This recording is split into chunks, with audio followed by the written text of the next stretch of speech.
Welcome to this explainer. Today, we're unpacking a massive infrastructure boom that is quietly but fundamentally reshaping our country. And more importantly, we're going to dig into the fierce behind-the-scenes battle over its true environmental impact. We're zeroing in specifically on Chapter 5 of a really fascinating report from Virtualization Options LLC titled AI Data Centers in America. You know, the physical footprint of artificial intelligence is expanding incredibly fast right into our own communities. But the science being used to justify these massive developments, well, it's highly contested and frankly full of contradictions. So it begs the question, are AI data centers actually green? I mean, when a local community is told a massive new facility will have a net zero carbon footprint and absolutely won't impact their local drinking water, can they actually trust those numbers? According to Chapter 5 of our source material, the answer relies heavily on exactly who funded the study. It turns out the environmental impact of AI looks completely different depending on whose data set you're reading. Here is our roadmap to break this all down today. We'll be looking at 1. The AI infrastructure boom. 2. Conflicting carbon emissions data. 3. Hidden water usage costs. 4. The problem of research bias. And 5. Paths to scientific integrity. Let's jump right in. Section 1. The AI infrastructure boom. The physical reality of the AI boom is just staggering. We're talking about row upon row of hyperscale server racks that require immense, mind-boggling resources. These are massive facilities operated by giants like Amazon, Microsoft, Google, Meta, and a rapidly growing roster of really well-funded startups. And they're being announced, permitted, and built at a blistering pace, a pace that has completely outstripped the capacity of independent science to fully evaluate their impacts. We are facing profound, urgent questions right now about massive electricity consumption, immense freshwater withdrawal, and greenhouse gas emissions. Meanwhile, independent researchers are just scrambling, struggling to answer these questions before the concrete is actually poured. Before we go any further into the conflicting data, it's crucial to understand a foundational metric the industry uses, PUE, or Power Usage Effectiveness. Essentially, it measures exactly how efficiently these data centers use electricity by comparing the total energy coming into the facility to the energy actually used by the computing equipment itself. Think of it kind of like a car. If the engine is using most of its gas just to run the air conditioning instead of actually turning the wheels, well, it's not very efficient. PUE measures how much power goes to the actual computing versus, keeping the lights on, running backup generators, and crucially, keeping the massive building cool. Similarly, we need to talk about WUE, or Water Usage Effectiveness. This metric measures the invisible cost of the immense amounts of fresh water withdrawn to cool those exact same server racks. It looks at how many liters of water are used per kilowatt hour of IT energy. You see, as AI models get more complex, performing trillions of calculations a second, these servers run incredibly hot. Preventing them from literally melting down requires massive amounts of water. For communities in drought-prone areas or places with strained aquifers, understanding this specific metric is absolutely vital before they approve a new facility. Moving right along to Section 2, Conflicting Carbon Emissions Data. So, tech companies frequently claim to be net zero, but they do this by pointing almost entirely to Scope 1 and Scope 2 emissions. These categories cover their direct operations and purchased electricity, which they often offset by buying renewable energy certificates or signing power purchase agreements for solar and wind. Sounds great, right? Well, independent researchers argue that's only half the story. The real environmental impact hides in Scope 3. Scope 3 encompasses the entire hardware supply chain, the incredibly energy-intensive semiconductor fabrication, the rare earth mineral extraction, server assembly, and the long-term, grid-wide effects of adding massive new power demand to regional energy systems.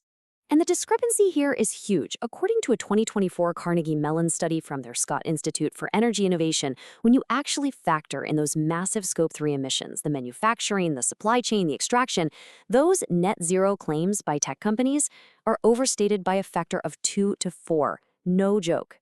The hardware manufacturing supply chain alone generates carbon emissions that absolutely dwarf the day-to-day operational energy use for many of these facilities. So by simply leaving Scope 3 out of their headline numbers, the industry gets to present a much, much greener picture than the scientific reality actually supports. Now, let's look at Section 3, Hidden Water Usage Costs. Let's look at a real-world clash to see how this plays out. On one side of a massive development proposal, you have an industry-funded study by a group called ERM.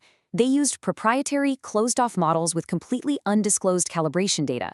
Their conclusion? No significant groundwater risk at all, meaning the data center development could proceed exactly as proposed.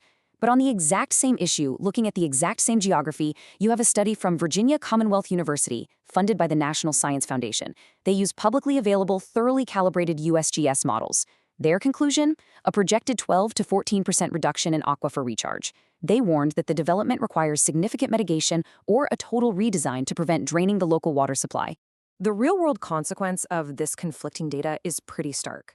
Local planning commissions, which are made up of everyday citizens, mind you, not hydrologists or climate scientists, are forced to choose which science to believe when making highly consequential zoning decisions. In this specific case, Prince William County's Planning Commission approved the massive project, citing the industry-funded study. The independent, NSF-funded VCU study was entered into the administrative record, sure, but it was entirely left out of the Commission's official written findings. This is exactly how industry-backed science can successfully shape and ultimately dictate regulatory outcomes on the ground. Which brings us to Section 4, the problem of research bias. When you map out who is actually funding this research, a really clear pattern emerges across the entire field. Industry-aligned groups, funded directly or indirectly by tech companies, have a systematic tendency toward reporting lower environmental impact estimates. On the flip side, advocacy-aligned groups, driven by strong environmental mission framing, tend to produce significantly higher impact estimates. And then you have credibly independent research from institutions like Princeton and Carnegie Mellon. They rely on transparent data and academic peer-reviewed journals. They're widely considered the most reliable. Yet, ironically, they are the least cited in actual regulatory and zoning proceedings. Now, to be fair, even among the absolute best independent researchers, nobody has a crystal ball. There are genuine, massive uncertainties about the future here. First, the hardware efficiency trajectory. How quickly will AI accelerators actually improve? Engineers have surprised optimists before. Second, the grid decarbonization rate. Forecasts have historically understated how fast we can build renewables, but regional variations are massive. And third, AI productivity macro effects. Will AI eventually reduce aggregate energy intensity in other economic sectors, potentially offsetting its own massive data center growth? These are real, honest, scientific unknowns we're dealing with. Finally, Section 5, Paths to Scientific Integrity. So, how do we fix this? Chapter 5 of the report outlines 2 vital federal safeguards to ensure decisions are made based on objective evidence, rather than well-funded PR. Step 1. Close the permitting loopholes.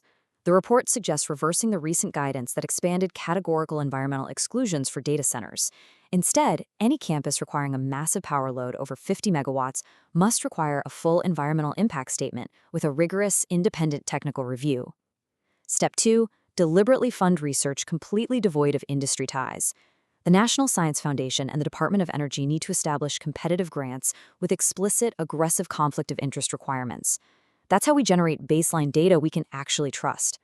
As the physical footprint of AI expands rapidly into our own backyards, demanding immense amounts of local power and fresh water, how do we answer this question? Where, whether, and under what conditions should they be built? Relying on highly contested, industry-funded research is no longer a tenable strategy for our local governments. We have to demand scientific integrity so that our communities and our policymakers can make these generational decisions with their eyes wide open. Something to think about the next time you hear a new hyperscale facility is coming to your town.